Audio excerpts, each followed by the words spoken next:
I didn't ask for it to roast the content of the book. I meant for it to roast the copywriting. Like, what's done is done. I can't change that. All right. Why is it that it's easier to write a 500-page novel than it is to write a couple of paragraphs describing that novel and convincing somebody to buy it and take a chance on reading it? It's because copywriting is harder than you think. So I've been self-publishing novels since 2013, but I only recently started working with a book coach to help me with some of my writing, some of my marketing, and to just help me get past a plateau that I felt like I've been at for a really long time. As I've been working with her, one of the things that she pointed out to me was, hey, your book descriptions on Amazon, they're not that great. Maybe you should take another look at them. Who's your copywriter? It's me. I'm the copywriter. Unfortunately, part of what drew me to self-publishing was that I've got a really entrepreneurial sort of spirit and a do-it-yourself attitude. But there are certain things that you really just shouldn't do yourself. And in my case, copywriting might be one of them. I'm currently on a journey to revamp all my book descriptions. But in the process, I thought, why not have some fun with it? So I enlisted the help of OpenAI and ChatGPT. Not to write my descriptions for me. We don't do that here. Instead, I asked AI to take a look at my book descriptions and roast them. So what you're about to see is my reaction to having AI roast my copywriting of my book descriptions. I don't know why I did this. So yeah, here we go. Okay, here we go. The roast of the Fallen Odyssey description. The Fallen Odyssey. Darkness spreads across the land. Yes, the official fantasy genre welcomed that. Nothing screams originality like using the exact phrase every Dungeons and Dragons campaign starts with. Okay. A dark lord rises in the east. East, huh? I guess west was fully booked. Looking for primeval real estate with scenic volcanic views? Try east. The Chosen One is a teenager from Earth, with no powers, no skills, and no idea what he's doing. Finally, a protagonist I can relate to. A bold choice to give us a hero whose greatest strength is vibes. Okay, look. He's a bigger character than just vibes, okay? Come on. But Justin isn't just lost in this world. No kidding. The guy took a wrong turn out of an argument with his dad and ended up in ancient Greek Skyrim. Okay. Can he find it within himself to rise to the challenge and be a hero anyway? Or will he just start a podcast about his trauma? Set in an ancient Greek-inspired fantasy world, so now I'm picturing Zeus playing D&D. What? Final verdict. This sounds like Percy Jackson got ice-guyed into a murder trial while cosplaying as Frodo. You might have just tricked me into reading this thing. Just maybe work on not opening with fantasy Mad Libs next time. Okay. The Fallen Aeneid. All right. Jeez, I got roasted for lack of originality and playing fantasy Mad Libs. Okay. It has a point. I can definitely see where it's coming from with this. Okay. So I know what to work from with the Fallen Odyssey. Let's see what it has to say about the sequel, the Fallen Aeneid. You really said, I liked melodrama so much, I married it. Roast gloves back on. Let's go, book 2. Melodrama, A Shadowed thanks. Past. An Ancient Secret. And Melodrama, okay, thanks.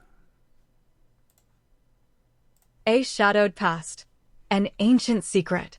And an Unspeakable Betrayal. We're 3 for 3 on the fantasy cliché speedrun. Add Forgotten Prophecy and Reluctant Hero, and we'll unlock a free starter pack from Epic Trope Monthly. Okay. All right, okay. So, first book I got roast for fantasy Mad Libs. Now it's coming at me again for the cliches and tropes. All right. Okay, fair enough. Okay. Having chosen to leave his life on Earth behind, possibly forever, bro really rage quit Earth like it was a group chat.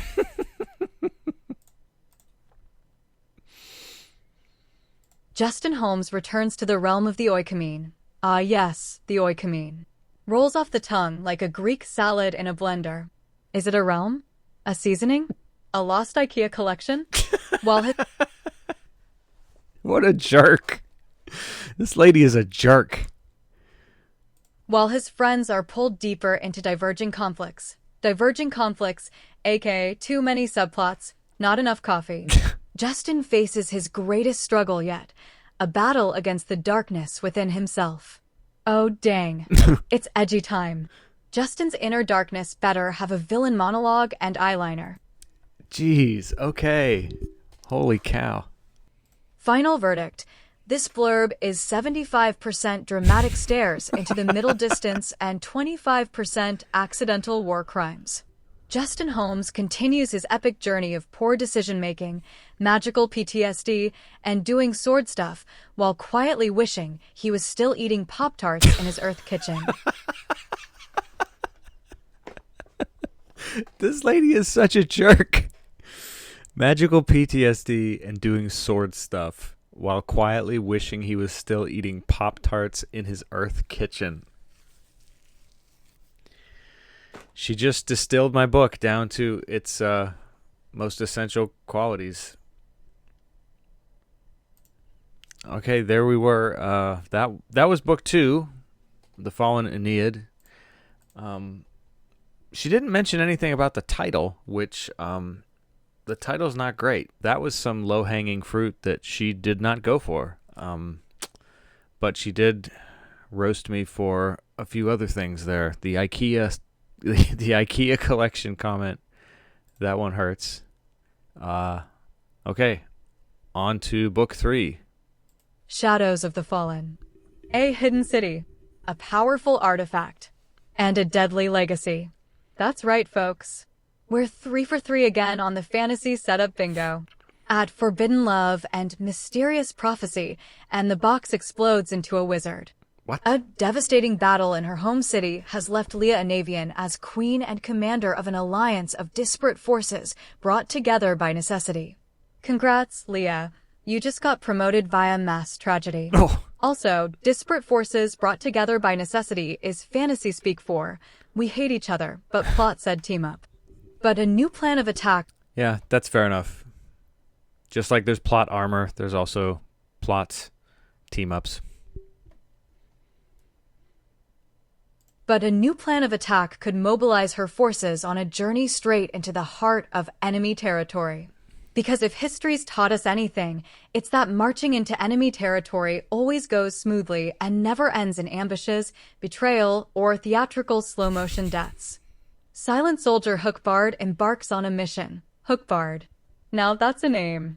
Is he a stoic mercenary? A country singer with a past? Both? To recover an... A country singer with a past. Yeah, okay. All right. Please welcome to the stage, Hookbard. It does kind of sound like that could be the stage name of some young guy who's doing country karaoke at a local bar. You got me on that one. To recover an ancient artifact that could alter the course of the war. Oh, look, it's the plot device of destiny. Better grab it before the villain does, or worse, before it develops sentience and starts monologuing. Huh? Forcing him to choose between fulfilling his duty and settling an old score. Spoiler, we all know what he's choosing. Revenge has better dialogue. And Justin Holmes, reeling after a shocking defeat, needs answers. Poor Justin. Man's been in therapy for 3 books and still can't catch a break. Reeling. Always reeling. This dude's basically a yo-yo of trauma. Can his allies be trusted? Given the track record so far? That's a hard maybe. Who is this mysterious enemy, Avogad? Sounds like someone sneezed while naming the villain. Gesundheit. And what really happened? She's going after me for my names again. The thing... I didn't ask for it to roast the content of the book. I meant for it to roast the copywriting. And she's over here making fun of the names that I gave for things and people. Like, what's done is done. I can't change that. And what really happened in the past to bring the world of the Oikoumene to its current state? This is either a climactic reveal or the start of a 300-page lore dump disguised as bedtime stories with a wizard. Final verdict. This blurb is a Game of Thrones family tree tangled with a Zelda side quest and sprinkled with a therapy session for battle-weary introverts. We've got trauma, trust issues, ancient relics, and people with names that sound like they were generated by mashing a Greek lexicon with a Marvel villain wiki. She keeps coming after me for the names. I'm getting tired of this. I might also need a corkboard, string, and a therapist named Gary to keep up.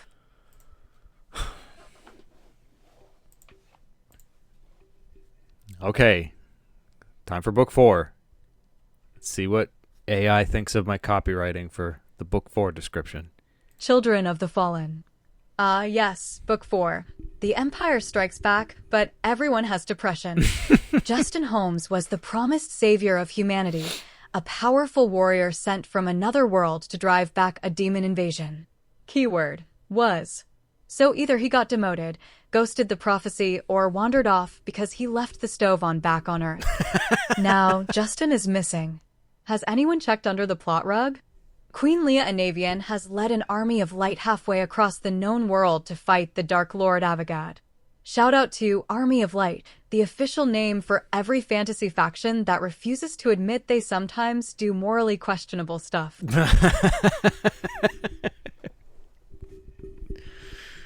What, you don't trust the Army of Light, the self-appointed Army of Light, who are the guardians of what they all consider to be good? It's not trustworthy? But now, rumors abound that Justin has been found and is being held prisoner by a ruthless warlord. Of course he is. Justin is either saving the world, brooding about saving the world, or tied to a chair contemplating his life choices. What? Leah sets off on a solo quest through the mist-shrouded wilderness to rescue Justin or die trying. This sounds less like a noble quest and more like one very determined ex trying to get closure. Meanwhile, Gunnar Eric's Nimbus, a royal admiral with a bloody past. Gunnar Eric's Nimbus? That's not a character name. That's a Warhammer faction. All right, that's enough. Lay off the names. I happen to like the name Gunnar Eric's Nimbus, okay? That is a character name, and I like it very much. There's a whole thing about why he's named. Forget it. Finds himself part of a seemingly hopeless mission in an abandoned city of the dead, surrounded by demon hosts on all sides. Let me guess. Someone just said, I have a bad feeling about this. Oh, I'm not sure they might actually say that at that part. Oh, man. This thing might have me pegged. But the real danger may be a rising darkness lurking within himself. Because what's a little external apocalypse without a bonus internal breakdown? The final war against the forces of darkness begins in this 4th installment. The Final War. Part 1. We're getting real. Harry Potter and the Deathly Hallows. But wait, there's more energy here. Final verdict. Book 4 brings the full buffet. Missing heroes, desperate queens, edgy admirals, and wilderness quests powered entirely by guilt and stubbornness. This isn't just a war, it's a group therapy session with swords. Okay, it's not wrong about the full buffet of missing heroes, desperate queens, edgy admirals. I am noticing that it's calling on some common themes here. It keeps going back to therapy, mentioning therapy sessions and therapists. Probably that's just AI's, understanding of what a moody group writers tend to be. I don't know. But, okay. This is almost over. We're down to book 5 of the series, The Cycle of Aurum. I wonder what it'll have to say about the names. I'm regretting making this video. The Cycle of Aurum. Book 5. The Dramatic Curtain Call Fire Performing Arts. For thousands of years, the cycle of Aurum and Daemon kept the world of the Oikoumene locked in the ebb and flow of good against evil. Translation: this world has been playing cosmic ping-pong for millennia. Also, Aurum and Daemon sound like rival perfume lines with tragic backstories. But Justin Holmes, the powerful interworld warrior known as the Athol, yes, Justin, I used to be a lost teenager. Now I'm a mythical noun, Holmes. No longer seeks to drive... Now I'm a mythical noun, Holmes. Oh, jeez. No longer seeks to drive back the forces of darkness. Because why settle for damage control when you can nuke the whole metaphysical system? Honestly, big final semester senior energy here. Fix it? Nah, I'm flipping the table. Justin seeks to end the cycle forever. Of course he does. Because if this series had a motto, it would be, if it ain't broke, question reality and punch a god. The Army of Light, led by Queen Leia Navian, may be humanity's last hope at a military victory. Still going with Army of Light, huh? Nothing like branding your entire war effort like a celestial startup. Jeez. But beneath the glow of a violet moon, the demon's power only seems to increase. A violet moon? Someone needs to turn off the fantasy Instagram filter. And now an even greater evil awaits, because of course there is. There's always one final boss who's been watching from the shadows like, oh, were you guys busy? Can I ruin everything now? The Nameless One, the God King of the demons, to the oikoumene in physical form. A God King with no name? What do his followers chant? All hail, you know who.